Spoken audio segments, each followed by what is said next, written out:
ট্রাইব্যুনালে কি হবে সোমবার? জুলাই গণহত্যা সহ মানবতা বিরোধী অপরাধের দায়ে সর্বোচ্চ শাস্তি হবে শেখ হাসিনার, নাকি খালাস পেয়ে যেতে পারেন? এমন নানা হিসাব নিকাশ অনেকের মনে। 2024 সালের জুলাই মাস জুড়ে তখনকার সরকার প্রধানের কথাগুলোই কি কাল হয়ে দাঁড়ালো নিজের জন্য?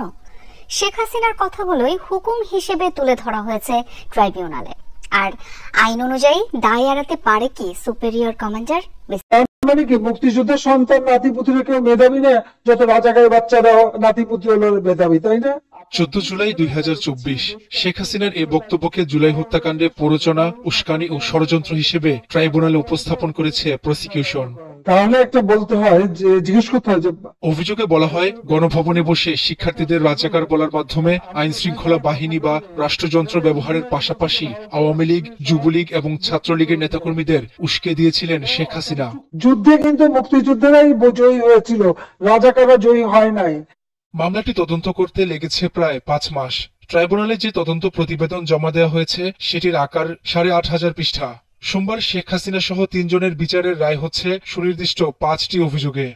দ্বিতীয় অভিযোগে বলা হয় জুলাই গণহত্যার প্রধান মাস্টার মাইন্ড ও হুকুমদাতা শেখ হাসিনা, যা বাস্তবায়ন করেন আইন শৃঙ্খলা বাহিনীর প্রধানরা।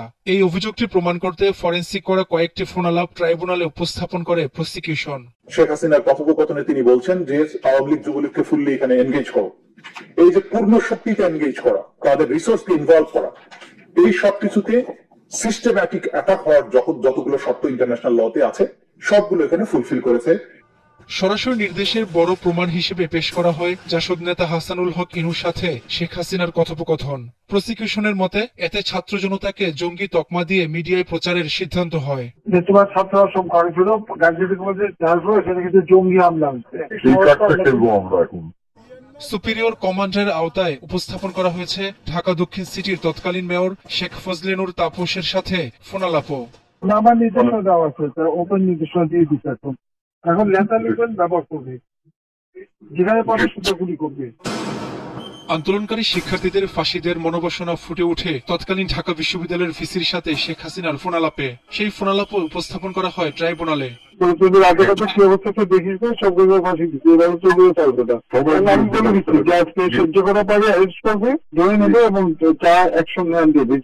ছাত্র জনতাকে গুলি করে হত্যায় শেখ হাসিনার নির্দেশ বাস্তবায়ন করেন তৎকালীন ডিএমপি কমিশনার হাবিবুর রহমান। তার ওয়্যারলেস বার্তার রেকর্ডিং ডিএমপির ওয়্যারলেস অপারেটর কামরুল হাসানের সাক্ষ্য গ্রহণের মধ্য দিয়ে উপস্থাপন করা হয়। অবশ্য রাষ্ট্র নিযুক্ত শেখ হাসিনার আইনজীবী আমির হোসেন বরাবরই দাবি করে আসছেন তার মক্কেল নির্দোষ। নেতাকর্মীদের সাথে ফোনালাপগুলো প্রযুক্তি ব্যবহার করে বানানো হতে পারে।